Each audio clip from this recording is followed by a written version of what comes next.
के टिकट सुना।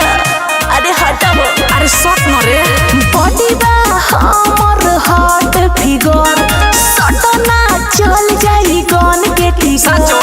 जब जब हम छनकाई पाँव के छागल सुनते ही लाइकन सब हो जाला पागल।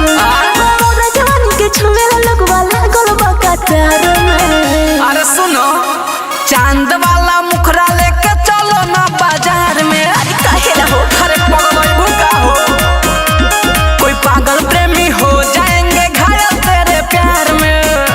तो होखे दो काहे ला रे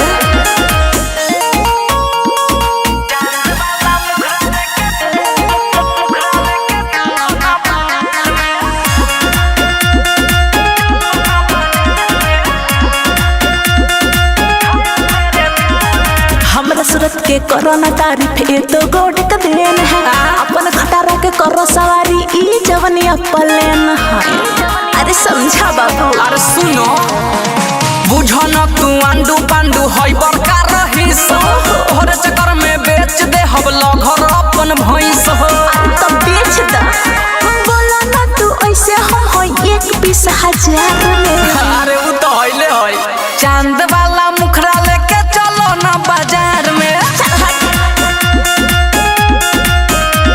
कोई पागल प्रेमी हो जाएंगे घायल तेरे प्यार में। ढेर बकर बकर मत कर।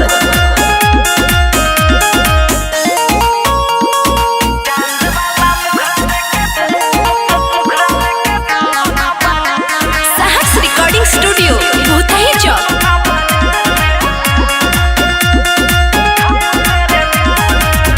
के जना कोती झगड़ा बाटे ब्यूटी खा जाना। सचो। तोरा जैसन घूमे कितना आगे पीछे दीवाना समझ आ रहा है। अरे समझ रहे बोला कुछ हुआ डर बटर सब बोलिया सहले एक बार तू कॉल टराई तोहरे लेके रहले।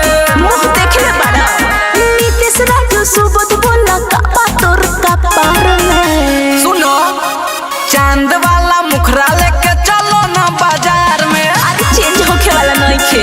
सचो कोई पागल प्रेमी हो जाएंगे घायल तेरे प्यार में। अरे सब तो पगलाइले बड़ा सब और मार करवैया। सहर्ष रिकॉर्डिंग स्टूडियो भूतही चौक सीतामढ़ी।